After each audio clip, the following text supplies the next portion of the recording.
감사합니다. 오늘은 이 터는 곧 예수 그리스도라 라는 제목으로 잠시 은혜를 나누도록 하겠습니다. 오늘 여러분들이 읽으셨듯이 우리 이 고린도 서는 사도 바울이 고린도 교회에 보낸 편지 내용이죠. 하나님은 이 내용을 성경으로 채택을 하신 겁니다. 근데 고린도 교회는 우리가 늘 얘기하듯이 교회 문제가 하나 있는데 하나만 있는 게 아니라 대표적으로 그 문제가 있는 문제가 바로 파당 문제입니다. 바울 파다, 아볼로 파다, 이렇게 여러 파로 나누어져서 별 문제가 없이 잘 지내면 되는데 싸우니까 네가 맞냐 내가 맞냐 또 이렇게 싸우겠죠. 어떤 사람이 더 낫냐 이런 식으로요. 그래 싸우니까 사도 바울이 그 문제에 대해서 지난주도 마찬가지로 우리가 이어진 내용이니까요. 그 문제를 정확히 짚어주셨죠. 나는 심었고 아볼로는 물을 주었다라고 바울은 얘기를 하고 있는데 하나님은 자라게 하셨다. 우리는 다 아무것도 아니다. 자라게 하신 하나님이 그분이 중요한 것이지 우리는 중요치 않다. 대신 우리는 하나님의 동력자고 너희는 하나님의 밭이고 집 아니냐, 하나님의 집 아니냐. 그리고 이어서 얘기를 하는 겁니다. 내게 주신 하나님의 은혜를 따라서 사도 바울이 받은 은혜를 따라서 지금 이렇게 어찌 보면 권면이면 권면, 어찌 보면 교훈이면 교훈, 어찌 보면 정확한 복음만에 쓰라고 하는 설교면 설교라고 할 수 있는 내용을 하나님이 주신 은혜를 따라서 이제 얘기하고 있습니다. 비유적인 얘기를 했죠. 내가 지혜로운 건축자와 같이 터를 닦아둠에 다른 이가 그 위에 세우나 그러나 각각 어떻게 그 위에 세울까를 조심해라 라고 하는 내용입니다. 그래서 사도 바울은 하나님의 은혜를 따라서 지혜로운 건축자와 같이 너희는 집이라고 했으니까 믿음의 집을 지어라. 너희는 하나님의 밭이라고 했으니까 믿음으로 은혜를 따라서 살아라. 누구를 존경하는 건 개인의 자유죠. 근데 그것 가지고 서로 싸우면 이제 그게 이제 하나님이 원하시지 않는 겁니다. 어떤 사람들이 얘기를 하죠.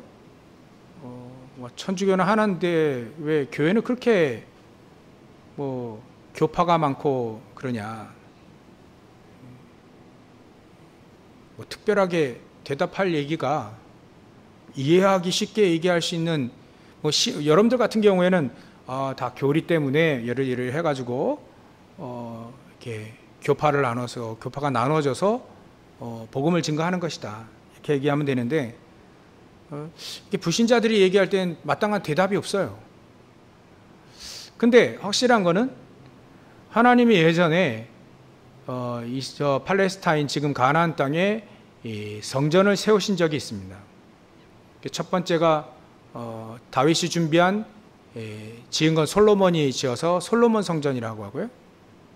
두 번째는 바벨론의 포로로 갔다가 다시 와서 세운 스룹바벨 성전이고요. 세 번째는 스룹바벨 성전 다 헐어버리고 헤롯 왕이 이렇게 이스라엘 민족을 원래는 12지파 속에 들어가 있지 않거든요. 헤롯이 에서 후손이에요. 에서 후손, 에돔 족속이죠. 근데 로마 황제 가이사에게 잘 보여가지고 왕이 된 겁니다. 그러니까 왕이 될 자격은 없죠, 사실은. 그러니까 이스라엘 민족을 회유하기 위해서 세운 성전이 바로 헤롯 성전입니다. 예수님은 그 성전을 언약이 없다 해서 건물이라고 했죠. 이 건물은 나중에 돌 위에 남겨지지 않을 것이다 라고 예수님 말씀하셨습니다. 무너졌죠. 그 헤롯 성전도 나중에 로마가 쳐들어와서 예루살렘 함락할 때 그 성전을 다 무너뜨렸습니다. 그 성전이 있어야 되는 그 이유가 있죠. 예전에는 그렇게 하나님이 이렇게 성전을 세우셨습니다. 근데 지금은 그 성전 가지고는 세계복음화 할 수가 없는 거예요. 그래서 뭐 다음 주에 나옵니다만 고린도전서 3장 16절에 보면 너희는 하나님의 성전이다 이렇게 얘기하셨어요. 성전. 그래서 예전에 헤롯 성전 같은 그런 성전은 사실은 필요가 없는 겁니다. 진짜 성전인 여러분들이 계셔야 되는 거고, 또 교단이 많고 교파가 많은 거는 또 각 교회가 지역마다 있어야 되는 이유는 237 5천 종족 복음화하기 위해서 각 지역을 복음화하라고 교회를 세우신 거지. 국가와 민족을 복음화하라고 237을 복음화하라고 지역 교회를 세우신 겁니다. 세우다 보니까 교단끼리 싸우면 그건 하나님이 원하시지 않는 건데, 만약에 싸우지 않고 세계복음화 한다 그러면 그것만큼 하나님이 원하시는 게 없죠. 그래서 우리가 어찌 보면 이 아볼로파다, 바울파다, 이게 싸우지만 않으면 교회 문제가 되지 않는다면, 지금 시대는요, 예전에는 교회 세울 때 거리가 교회와 교회끼리 거리가 300m 떨어져야 된다는 그런 기준이 있었어요. 그때는 그게 100년 전의 기준이라 지금 도시와 같은 그런 의미가 없었죠. 그러니까 그게 가능한 겁니다. 근데 지금은 아파트 단지가 있는데 그 안에 교회가 300m 떨어져야 된다나 뭐 떨어져야 된다 뭐 그런 의미 없는 얘기가 됐죠. 아무리 이렇게 교회가 많아도 세계복음화, 지역복음화의 언약이 없으면 사실 하나님이 원하시는 게 아닙니다. 그죠? 요즘에는요, 그런 기준이 사실 필요가 없습니다. 진짜 지역복음화 또 237 5천 종족 복음화를 생각한다면 교회가 300m가 아니란 따닥따닥 붙어 있어도 상관이 없습니다. 진짜 복음을 안다면. 왜냐하면 현장에 복음을 증거할 수 있는 진짜 하나님의 제자가 1천만 명이 지금 일어나야 전 세계 60억, 70억의 인구의 일당 100에 생각한 거예요. 1천만 제자들이 일어나야 사실 한 번 복음을 증거할 수 있습니다. 저 여러분들이 100명을 감당한다 생각하고 말이죠. 100명에게 복음을 증거한다라고 생각하고 1천만 제자가 일어나야 전 세계 복음화 하는 겁니다. 근데 300m 기준을 세워가지고 도시 안에 말이죠. 아파트 한 집 쫙 있는데 거기에 300m 기준을 세우면 안 되는 거죠. 왜 교단이 많고 왜 교파가 있고 왜 교회가 그렇게 천주교회는 하나인데 왜 교회가 이렇게 뭐 개신교 거기는 왜 이렇게 교회가 많냐? 237 5천 종족 복음화 해야 되기 때문에 더 있어야 됩니다. 그래서 우리는 또 다시 지교회 개념을 갖고 있죠. 지역마다 여러분들이 지교회를 세우셔서 거기서 복음운동 하라는 겁니다. 더 세문화하면요, 여러분들이 현장에 들어가셔서 다락방 하라는 겁니다. 다락방. 말씀운동을 펴야 돼요. 그래야 1천만 제자를 일으키는 겁니다. 1천만 제자. 1천만 무리가 아니고요. 1천만 제자를 일으켜야 되는 거예요. 그러게 하기 위해서 사도 바울이 얘기한 여러분들은 하나님의 집입니다. 성전입니다. 여러분들은 그래서 하나님의 밭입니다. 그 밭은 하나님이 책임지고 일구시겠죠. 그래서 우리가 첫 번째로 하나님의 은혜를 따라 지혜로운 건축자와 같이 여러분들 교회는 믿음의 집을 세우는 것이고요. 또 다시 지역, 로컬 이런 교회는 세계복음화할 수 있는 교회를 세우는 것이 가장 중요합니다.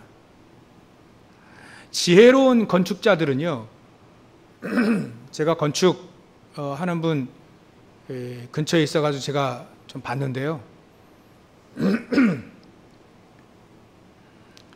건축자들이 속인답니다. 설계도대로 하지 않고 자재들을 좀 약간씩 뺀대요. 무너지지 않을 만큼. 후진국에서는 한 70% 속이고 한국에서는 아직도 그 정도는 아니지만 속인다는 거예요.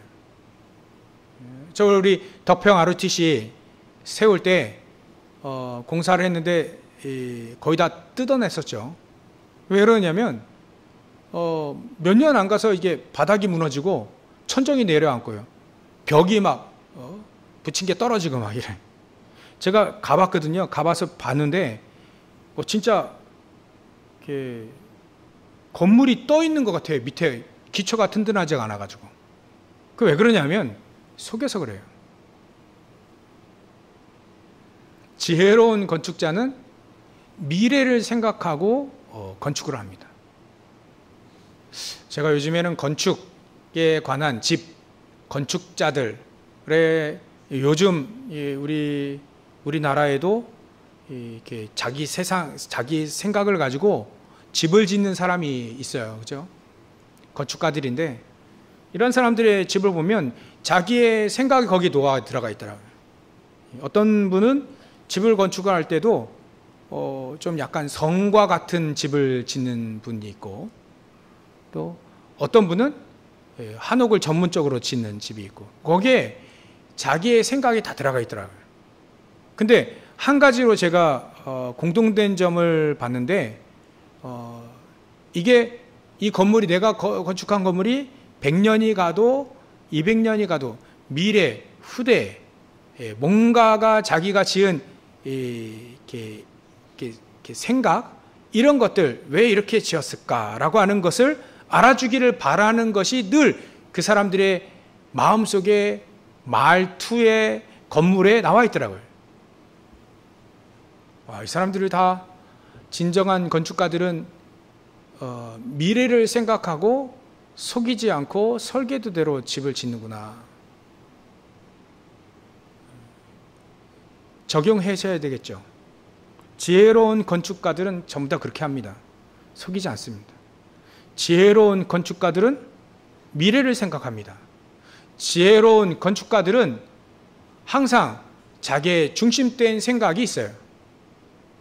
이걸 우리는 어떻게 세워야 되느냐? 내 개인의 집과 믿음의 집과 또 전세기 237 5천종족 복음화할 때 우리 교회의 가장 중요한 그림을 어떻게 우리가 그려야 되는가? 여러분들도 믿음 생활할 때 하루하루 사시지만 미래를 생각하고 믿음 생활을 하시죠. 기도 제목이 있을 거 아닙니까? 그죠? 거기에는 우리는 거짓없는 믿음을 가지고 여러분들이 신앙생활을 하고 계실 겁니다. 그렇게 여러분들은 신앙생활을 하시면 돼요. 가장 중요한 원리는 그 터는 바로 예수 그리스도. 오직 그리스도. 오직 하나님의 나라 위에 오직 성령을 힘입어 여러분들이 믿음의 집을, 그 터는 말이죠, 그리스도입니다. 그리스도. 오직 138 가지고 믿음 생활을 하시면 됩니다. 근데 우리가 놓치기 쉬운 게 바로 미래입니다. 미래. 우리 교회도 미래를 중요시 여겨서 준비를 해야 되겠죠. 지혜로운 건축자들은 하나님이 우리 믿음으로 말하면요, 하나님이 주신 은혜대로 믿음을 가지고 미래를 향해서 개인의 믿음 생활과 교회의 그림을 그리게 되어 있습니다. 그것을 오늘 여러분들이 언약을 붙잡고 가시면 되는 거죠. 지혜로운 건축자가 하나님의 은혜를 따라 지혜로운 건축자가 되시길 주의 이름으로 축원합니다.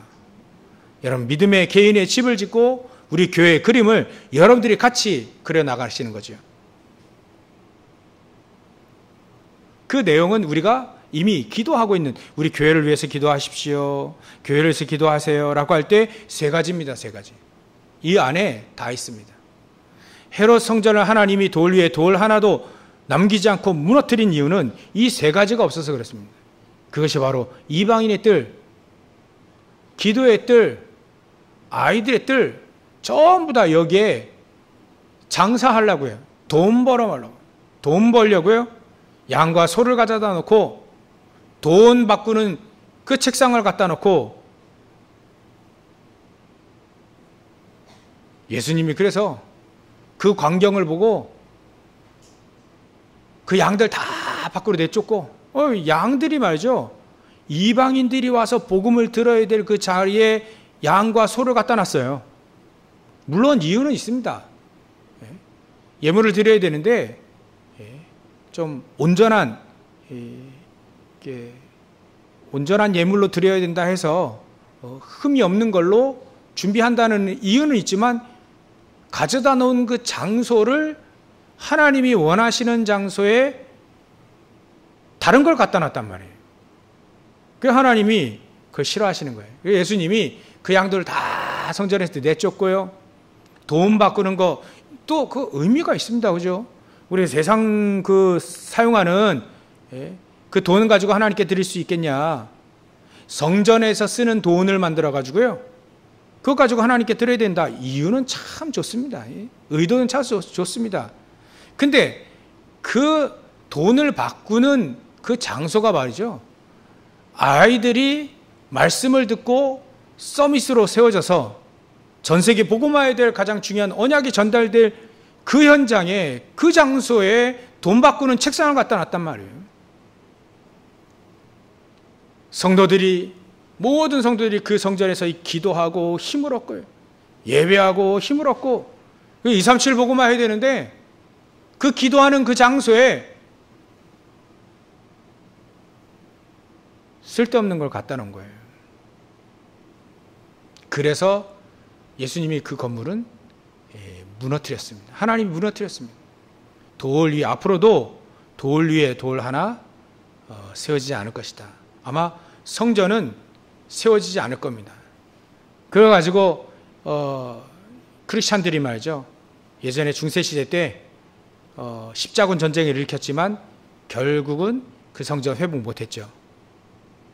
진짜 하나님이 원하시는 성전은요, 그 건물이 아닙니다.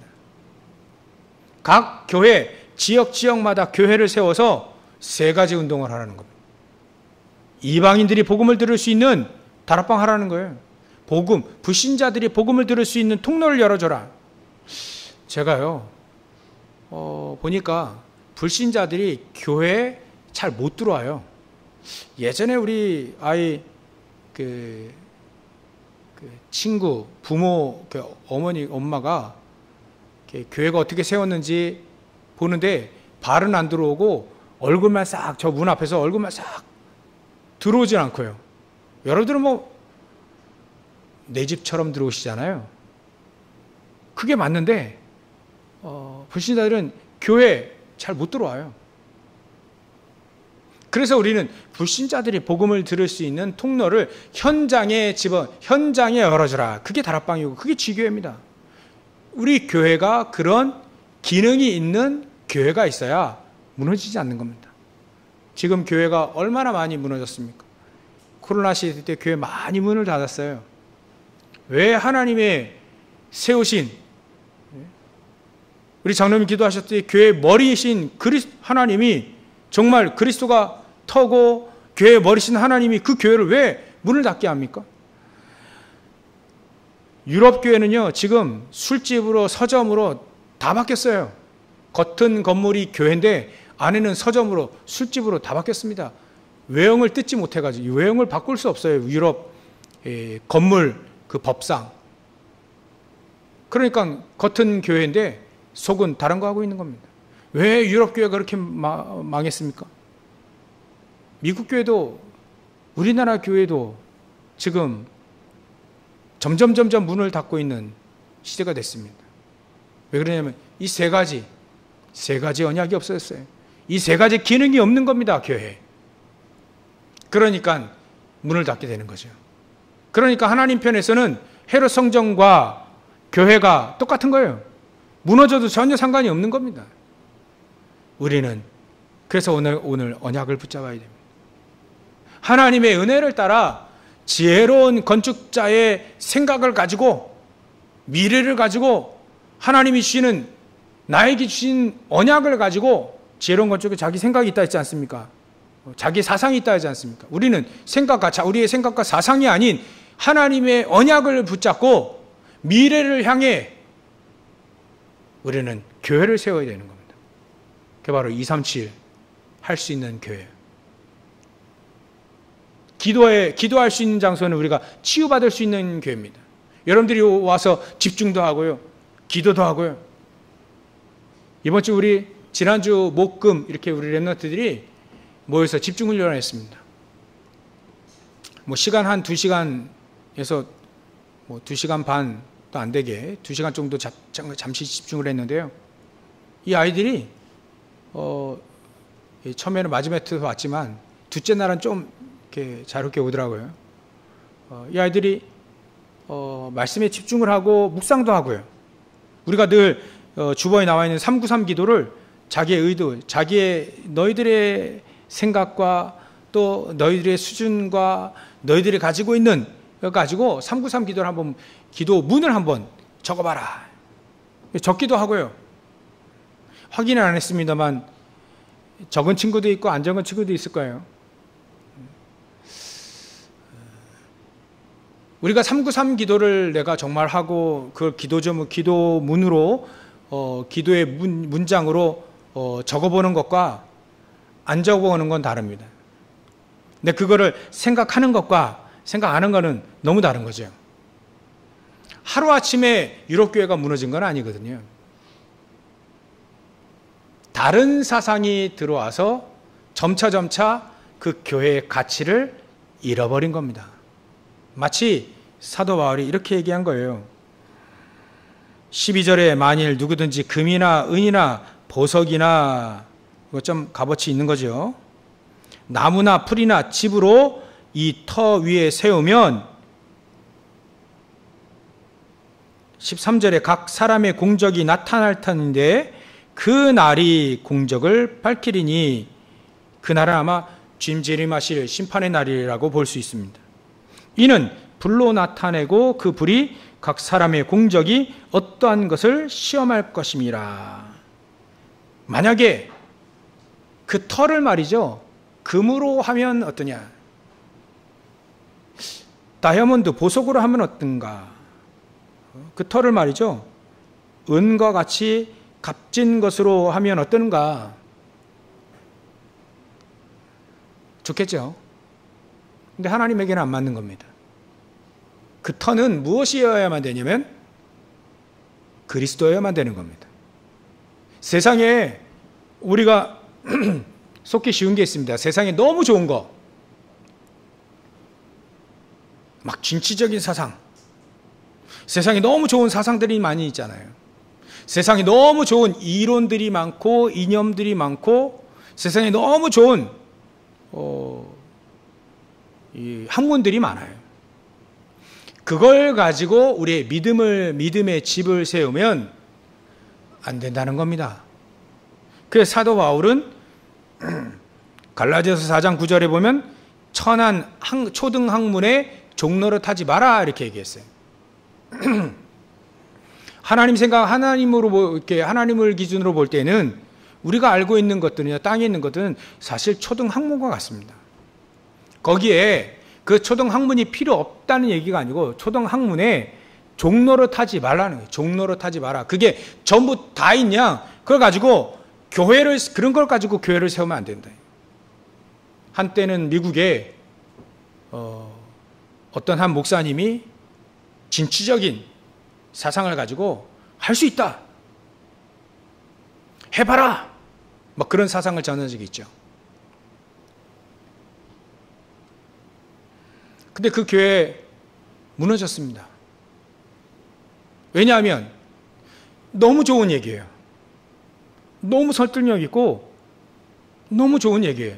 근데 그게 터가 그리스도가 아니고 금이었던 거예요. 은이었고 각종 보석, 너무 가치 있는 것이었지만 그 터를 그리스도로 두지 않았던 겁니다. 열심 참 좋은 얘기잖아요. 우리가 열심을 내서 신앙생활하는 건 맞지 않습니까? 근데 그 터가 열심이면 안 된다는 거예요. 교회 안에 일 중심이면 안 된다는 겁니다. 그렇다면 헤롯 선종과 똑같아야 돼요. 똑같아지는 겁니다. 하나님 편은 필요 없는 거예요. 그럼 열심이 필요 없다는 얘기가 아니죠. 필요합니다. 근데 그 터, 근본, 기초가 그리스도가 아니면 절대 안 된다는 거예요. 고린도 교회 얘기하는 겁니다. 왜 너희들이 바울파, 아볼로파 얘기하느냐? 막 좋은 거다. 사람들 존중하고 좋은 건데 그 터가 너희들이 그리스도가 아니다. 좋은 거지만, 좋은 사람을 존중하고 따르고 하는 건 좋지만 그것 가지고 서로 싸운다면 너희들의 터는 그리스도가 아니라는 거예요. 엄밀히 말하면 너무 무서운 얘기를 하는 겁니다.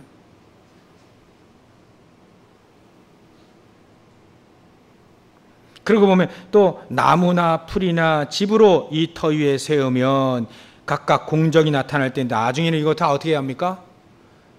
심판날에, 불이라고 하는 심판날에 다 무너지는 거예요. 만약에 우리 터가 가장 세상에 가치 있는 것, 또 가치 없는 거지만 우리에게 필요한 거지만 가치 없는 것들이 있잖아요.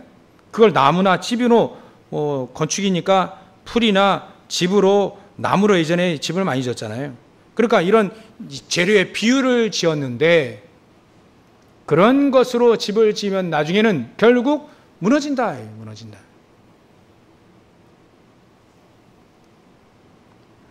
그 날이 공적을 밝힐 것이다.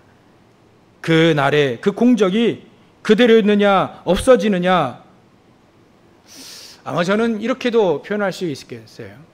예수님의 심판날, 그날에 여러분들의 하는 공적, 이 번역된 성경에는요, 영어 성경으로 보면 일로 되어 있어요. 일 하는 일. 근데 번역 전에 성경을 보면 공력이라고 돼요. 공력. 좀 약간 힘 쪽에 무게를 둬서 해석을 했고요. 지금 번역이 바뀐 성경에는 일 중심의 번역으로 했어요. 저는 일 중심의 번역이 더 맞는 것 같아요.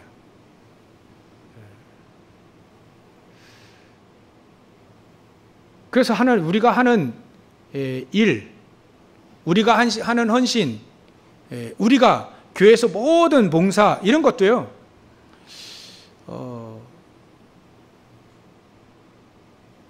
자칫 잘못하면 하나님의 은혜에 따라 그리스도 중심이 아닌 자기 성향, 또 자기 열심, 그런 거에 따라갈 수 있어요.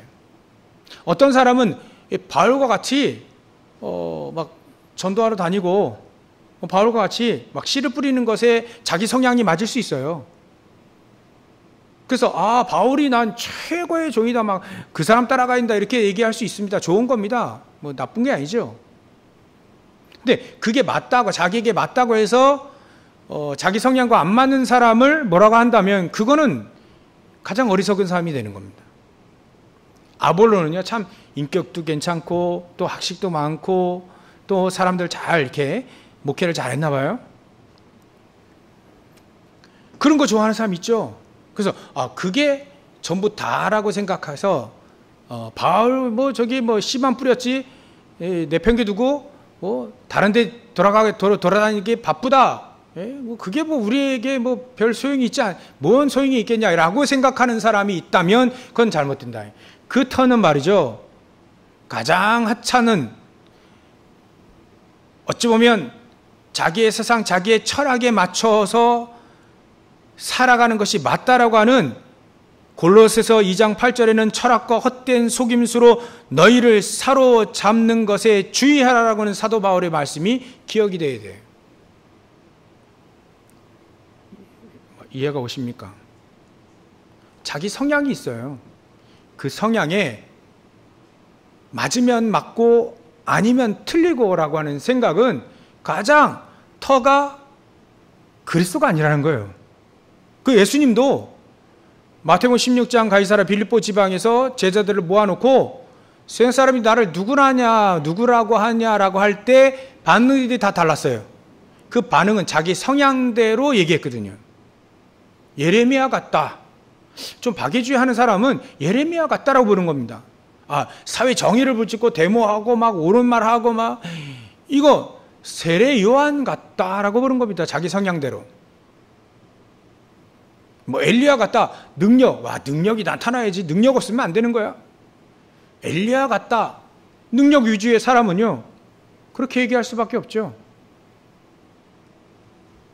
근데 예수님이 그것으로 끝내지 않고, 그럼 너희는 나를 누구라 하냐? 그럴 때 베드로가 얘기했어요. 너무 고백을 잘했죠. 주는 그리스도시요 살아계신 하나님의 아들이십니다.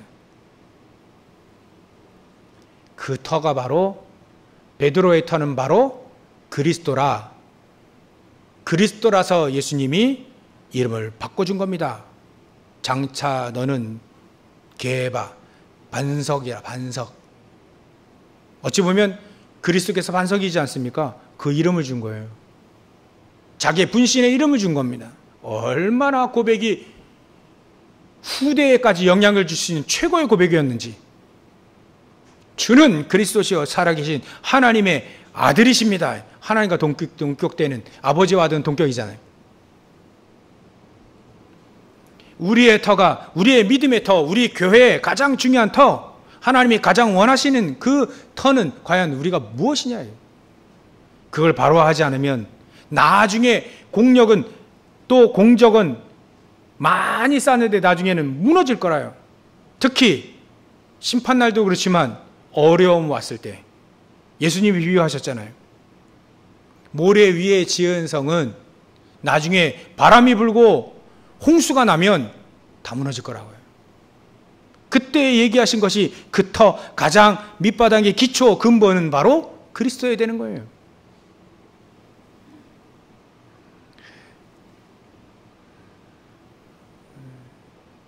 오늘 기회에 다시 한번 우리가 점검해 봤으면 좋겠습니다. 우리가 다 아는 얘기지만 자기 성향대로 믿는 경우가 많거든요. 마태복음 16장 13절부터 15절 그거와 같이 믿는 사람이 많이 있습니다. 그래서 그거 안 맞으면 막 정죄하고 비판하고 그러지 말라는 거예요. 그래서 우리는 사도 바울이 가장 중요하게 지혜로운 건축자가 무엇 중심으로 사느냐, 무엇을 건축하느냐, 어떻게 건축하느냐, 그걸 지금 얘기하고 있는 겁니다. 우리에게 너무 중요한 얘기죠. 우리가 첫 번째 이게 너무 중요하니까 시간을 많이 할애했습니다. 두 번째, 세 번째는요. 13절에 각 사람의 공적이 나타날 터인데 그날이 공적을 밝히리니 이는 불로 나타내고 그 불이 각 사람의 공적이 어떠한 것을 시험할 것이다. 시험할 것이다. 우린 시험을 대비해야 되느냐? 그것이 아니고요. 14절에 이렇게 나와 있습니다. 만일 누구든지 그 위에 세운 공적이 그대로 있으면 상을 받고, 그렇지 않으면 상을 받지 못하게 되는 거죠. 구원은 받지만요.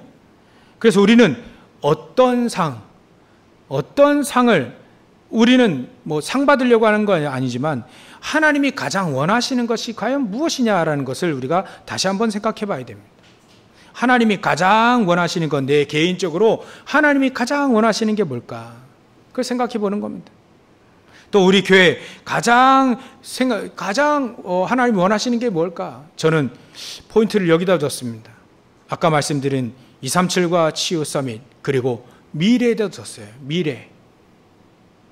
지혜로운 건축자들은요, 100년, 200년 끝까지 우리가 세워야 될 믿음의 그 집과 우리가 세워야 될 우리 예담교회의 가장 중요한 이 세 가지 언약은 영원히 가야 된다.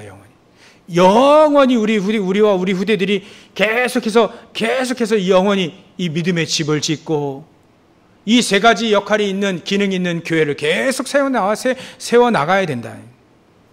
그래서 미래에다가 저는 포인트를 또 둔 겁니다. 여러분들, 저와 여러분들의 미래는 어떻게 될까요? 만약에 혹시 가장 안 좋은 쪽으로 얘기하면, 우리가 이렇게 믿음 생활을 하면 나중에 상 받기 위해서는 아니지만 상이 있을까요? 또 여러분들이 가장 높은 기준, 지금처럼 높은 기준 가지고 하면 정말 하나님이 우리에게 예비하신 하나님의 상이 우리에게 있게 되어지는 겁니다.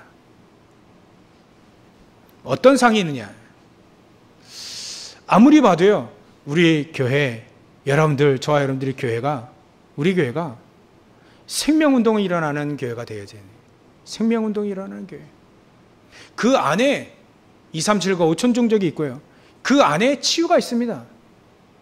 우리가 치유받는다는 말은요, 일단은 구원을 받아야 돼요. 예수 생명을 얻어야 되는 겁니다. 그래야 하나님의 치유가 그에 일어나는 겁니다. 교회, 그래서 말씀으로, 기도로 이 사람들이 치유되어지는 거죠. 5천 종족의 사람들은요, 각 지역마다, 각 나라마다 풍습과 관습과 문화가 있습니다. 근데 그 풍습과 관습과 문화가 모든 것이 창세기 3장, 9장, 11장의 사단의 문화요, 귀신의 문화요, 뱀의 문화입니다. 용의 문화입니다. 전부 다 사단을 섬기고 있는 거예요. 100% 사단을 섬기고 있는 겁니다. 그 사람들, 그 사단을 섬기는 문화 속에서 어렵게 어떤 나라는요, 1등이 되어야 우리나라 유학을 온대요. 우리나라 1등이 돼요. 학교에서 1등을 해야 우리나라 유학을 온답니다. 저 동남아 지역에 있는 나라들은. 그들이 열심히 공부해가지고, 열심히 노력해가지고 공부하러 오고 일하러 옵니다. 자기의 전 재산을 투자해가지고 우리나라 일하러 옵니다. 그 사람들이 뭘 갖고 오느냐? 237 나라의 각 사단의 문화를 갖고 옵니다. 거기서 찌들려서 창세기 요한복음 8장 44절에 사단의 문화, 사단의 틀, 에베소 2장 2절에 그 진노받을 수밖에 없는, 망할 수밖에 없는 문화와 생각과 그런 이 구조들을 가져온단 말이에요. 가만 놔두면 다 망해요. 그래서 그들을 살리고 그들을 치유할 수 있는 치유 시스템이 있는 겁니다. 문화를 무시하는 게 아니죠. 그 문화 속에 당신들이 있는 그 문화 속에 누가 꽈리를 트고 있느냐? 사단이 꽈리를 트고 있는 것이다. 문화는 존중되어야 되죠. 그러나 그 뒤에 사단이 있다는 것은 기억을 해야 됩니다. 그 문화가 바뀌어져야 되느냐? 물론 바뀌어질 수 있으면 좋겠죠. 근데 중요한 건 그 사실을 알고 거기서 빠져나와야 되는 겁니다. 아브라함이 바벨론, 갈대아 우르에서는 안 되는 겁니다. 그 틀, 거기서 빠져나와야 되는 거예요. 그래서 두 번째, 이 미래를 생각하고 237과 치유. 그래서 미래를 구할 수 있는, 미래를 복음화 계속할 수 있는 렘넌트들이 필요한 거예요. 때마침 말씀 이렇게 주셨는데요. 이번 주 WRC 수목금 세계 렘넌트 대회가 있습니다. 거기에 맞춰서 우리는 또 렘넌트들 같이 또 한 주간 동안 집중훈련을 합니다. 왜 해야 되냐? 저 아이들에게 미래가 있어요. 2030, 2030년부터 2080년대의 시대를 저 아이들이 그 시대의 주역이 되어져서 세상을 살리고 세상을 치유해야 되는 거예요. 지금 2시간밖에, 하루에 2시간, 3시간밖에, 2시간, 2시간 반밖에 집중하지 않지만 그 자그마한 시간이 이 아이들이 인생의 전환점이 될 수 있고 미래를 살릴 수 있는 가장 중요한 시작이, 참된 시작이 될 수 있다는 거예요. 사실 이 아이들 뭐 저도 그랬는데요. 부끄럽지 않습니다. 근데 몰랐으니까 복음이 방학 동안에 그냥 풀어놓으면요, 한 번도 말씀을 집중하지 않고 묵상하지 않고 방학을 지날 수도 있습니다. 아니, 지날 겁니다. 뭐 제가 그랬으니까요. 저는 토요일 날도 공부해 본 적이 없어요. 물론 일요일도 공부해 본 적이 없습니다. 물론 그 대가는 있지만 방학 동안에 예전에 우리 탐구 생활이 있었지 않습니까? 우리 어른들 탐구 생활 한 번도 한 바닥도 해본 적이 없어요. 그냥 그대로 선생님 갖다 드려요. 뭐 맞으면 맞지 막 이런 식이었습니다. 아무런 대책이 없었어요. 근데 신앙도 그럴 수 있다는 거예요. 한 번도 집중 안 하고 한 번도 말씀 안 듣고 한 번도 믿음의 위인들 그런 책들을 한 번도 안 하고 안 읽고 졸업할 수도 있어요. 그래서 한 번이라도 해야 되는 거 아니냐. 집중. 근데 이 아이들이 자그마한 시간 집중하지만 결국 이 아이들이 미래를 살릴 수 있는 가장 중요한 시작이 될 수도 있다. 이 아이들이 가장 중요한 전환점이 될 수도 있다. 여러분들 오늘 주일날 한번 말씀을 듣고 깊이 한번 생각해 보십시오. 아마 깊이 생각 안 하고 주일을 그대로, 일요일을 그대로 지나갈 때가 있을 겁니다.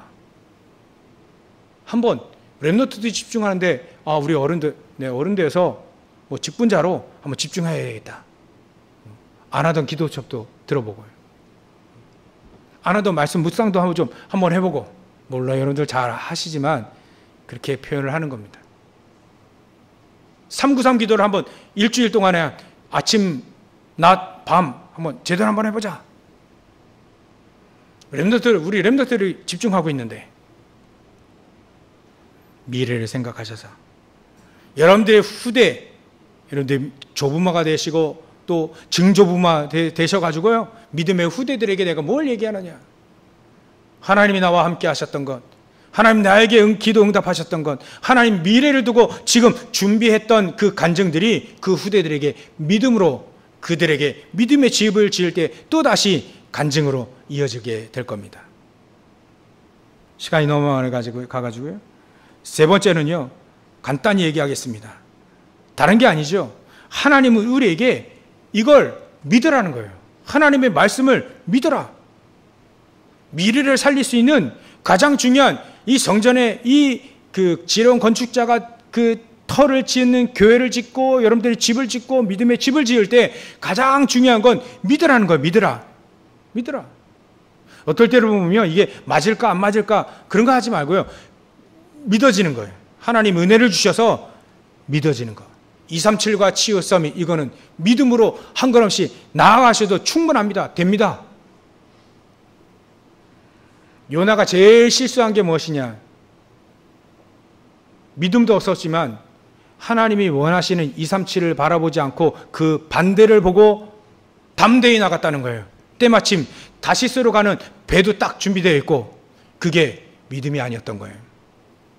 믿음이 맞다면, 아니 하나님의 언약이 맞다면, 237이 맞다면, 치유가 맞고 서밋이 맞다면 믿음으로 한 걸음씩 나아가면 됩니다. 믿어라.